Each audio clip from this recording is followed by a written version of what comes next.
ഇന്ന് തന്നെ ഡൗൺലോഡ് ചെയ്യൂ. കാണൂ നിങ്ങളുടെ ഫേവറേറ്റ് ഷോസ്. എന്ന് പറഞ്ഞാൽ എന്താ നിന്റെ പ്ലാൻ? എന്റെ പ്ലാൻ കൃത്യമാണ്. അത് കറക്റ്റായി എക്സിക്യൂട്ട് ചെയ്യാൻ ഈ മീറ്റിംഗ് സഹായിക്കും. എനിക്ക് വേണ്ടത് അയാൾ തരുന്ന നക്കാപ്പിച്ച കോമ്പൻസേഷൻ മാത്രമല്ലാന്ന് അയാൾക്കിനിയും മനസ്സിലായിട്ടില്ല. നോക്കിയ പോരാ, വരണം. വരാന്നേ. നീ ആ ഫയലിംഗ് എടുക്ക്. സ്നേഹേ, എന്തൊരു ഓട്ടോ ഇത്? ഒന്ന് സമാധാനത്തോടെ വന്നൂടെ? അത് പിന്നെ ഞാൻ ഫോണ്. ഞാൻ ഫോണാ? എന്താ നീ പറയുന്നേ? ആ, കണ്ടിട്ട് നിന്റെ കിളി പോയതുപോലെ ഉണ്ടല്ലോ. അല്ല, സ്നേഹയ്ക്ക് ഫോൺ. ഹലോ, ഒന്ന് ഹോൾഡ് ചെയ്യോ? ഒരു മിനിറ്റ്. ആരാ ഇത്രയ്ക്ക് അത്യാവശ്യമായിട്ട് വിളിക്കുന്നേ? ഏയ്, അതാരില്ല, ഒരു ഫ്രണ്ടാ. ശരി, ഞാൻ ഇറങ്ങുവാ. സിനിമയ്ക്ക് ടിക്കറ്റ് ബുക്ക് ചെയ്താ നീ എന്നെ വിളിക്കാം. ഞാൻ വിളിക്കാം.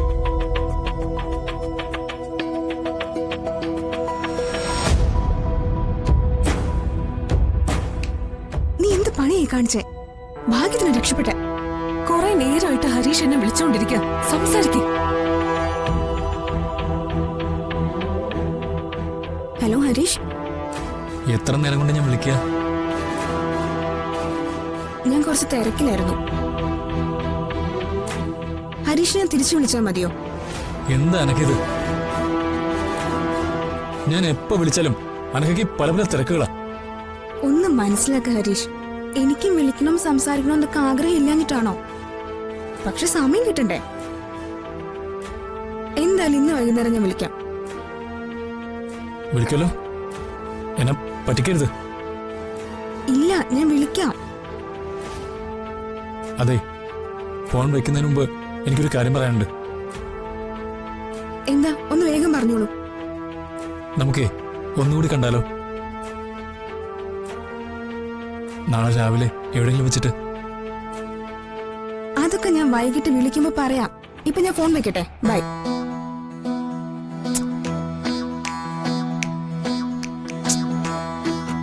ഓഹോ, അതിനു മുമ്പ് കട്ടാക്കിയിട്ട് പോയോ? എന്നാലും സംസാരിക്കാൻ പറ്റാത്ത എന്ത് തിരക്കാ അവൾക്ക്. വൈകുന്നേരം വിളിക്കട്ടെ, ചിലത് തീരുമാനിക്കാനുണ്ട്. ഇത്രയും വലിയ കുരിശാണല്ലോ നിന്റെ തലയിൽ കയറ്റി വെച്ചേ. മിക്കവാറും ഇവൻ എന്റെ കയ്യിൽ നിന്ന് വാങ്ങിക്കും. എപ്പോഴും ഇങ്ങനെ വിളിച്ചോണ്ടിരിക്കുക. ഞാൻ എന്ത് ചെയ്യും? ഫോണുമായിട്ട് എപ്പോഴും നിങ്ങളുടെ മുറിയിലേക്ക് വരാൻ പറ്റുമോ? അവന്റെ നമ്പര് നീ എനിക്ക് കോൾ ഡൈവേർട്ട് ചെയ്ത് വെച്ചേക്കെ.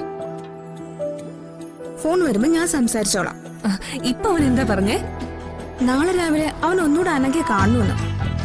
പ്രേമം തലയ്ക്ക് പിടിച്ചാ ഇങ്ങനെയുണ്ടോ? എന്തായാലും നോക്കാം. ഇനി വിളിക്കുമ്പോ അവന്റെ പ്രേമപ്പനി ഞാൻ ശരിയാക്കി കൊടുക്കാം. പാവത്തിനെ പേടിപ്പിച്ച് ഓടിക്കല്ലേ.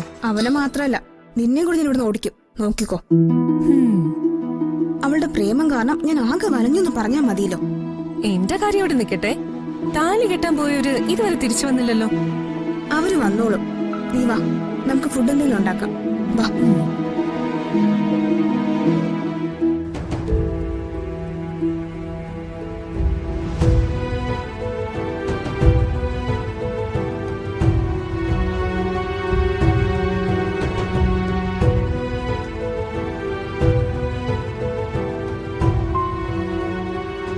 എന്നോട് പിണക്കമാണോ? ഞാനെന്തിനാ മടങ്ങുന്നേ? സോറി സച്ചേട്ടാ, അന്നേരത്തെ വിഷമത്തിന് ഞാൻ എന്തൊക്കെയോ പറഞ്ഞു പോയതാ. തന്റെ വിഷമം തനിക്ക് വലുതാണ്, വേറെ ആർക്കും ഒരു വിഷമമില്ലല്ലോ. ഞാനിതിന് സോറി പറഞ്ഞല്ലോ. ഇനി അത് പറഞ്ഞ് എന്നെ വിഷമിപ്പിക്കല്ലേ. ഇനി സച്ചേന് ഇഷ്ടമുള്ളപ്പോ ആ താലി എന്റെ കഴുത്ത് കെട്ടിയാൽ മതി. ഞാൻ ഇനി അതിന് നിർബന്ധിക്കില്ല. പോരെ?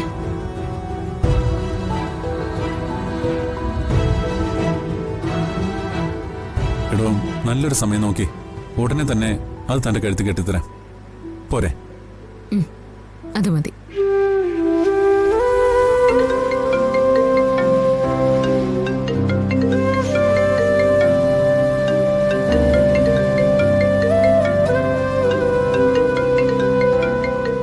ഇത് നേരത്തെ വിളിച്ച ഡോക്ടർ തന്നെയാ? ആ, അതെ. അല്ല എന്തിനാ കോൾ കിട്ടിയത്? അതെടുത്ത് സംസാരിക്കായിരുന്നില്ലേ? സാരമില്ല, ഞാൻ പിന്നീട് സംസാരിച്ചോളാം. ഞാൻ നേരത്തെ അങ്ങനെ പറഞ്ഞതുകൊണ്ടാ. ഏയ് അല്ല.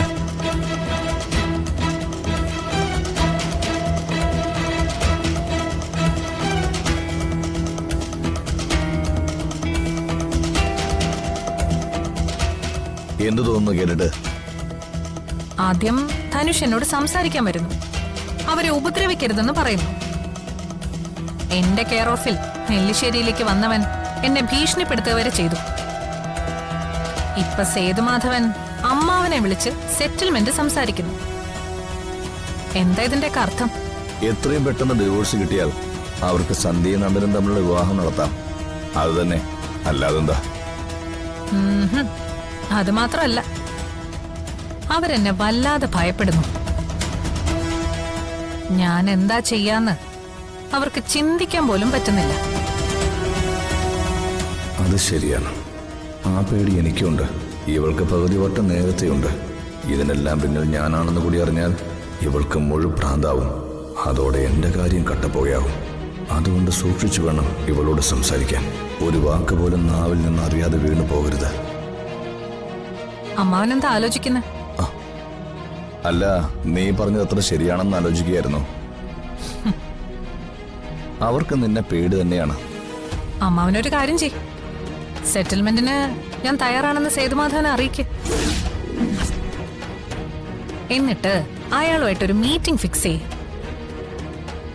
അത് മാത്രമല്ല, തൽക്കാലം ഈ കാര്യം നെല്ലിശ്ശേരി വീട്ടില് മറ്റാരും അറിയരുതെന്ന് അയാളോട് പ്രത്യേകം പറയണം. ഇത്ര പെട്ടെന്ന് നമ്മളുടെ സെറ്റിൽമെന്റിന് തയ്യാറാവണോ? ഒന്നുകൂടി ആലോചിച്ചിട്ട് പോരെ? പോരാ. സേതുമാധവൻ ഇപ്പോ ആത്മധൈര്യം നഷ്ടപ്പെട്ട ആളാ. മക്കൾക്ക് വേണ്ടി മാത്രം അയാളിപ്പോ ജീവിക്കുന്നത്.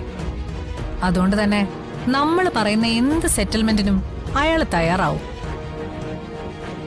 കോമ്പൻസേഷനായിട്ട് നമ്മൾ എന്ത് ചോദിക്കും?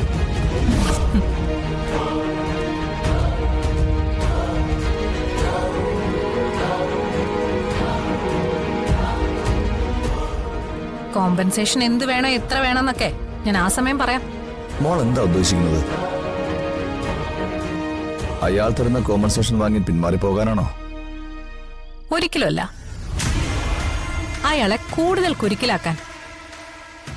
കാര്യങ്ങൾ നമുക്ക് ഈ മീറ്റിംഗിൽ തീരുമാനിക്കാൻ പറ്റും. പോറ്റി സാറും ഞാനുമായിട്ട് ആലോചിച്ചിട്ട് അതിന് വേണ്ടതൊക്കെ ചെയ്തോളാം. എന്ന് പറഞ്ഞാൽ എന്താ നിന്റെ പ്ലാൻ? എന്റെ പ്ലാൻ കൃത്യമാണ്. അത് കറക്റ്റായി എക്സിക്യൂട്ട് ചെയ്യാൻ ഈ മീറ്റിംഗ് സഹായിക്കും. എനിക്ക് വേണ്ടത് അയാൾ തരുന്ന നക്കാപ്പിച്ച കോമ്പൻസേഷൻ മാത്രമല്ലാന്ന് അയാൾക്കിനിയും മനസ്സിലായിട്ടില്ല.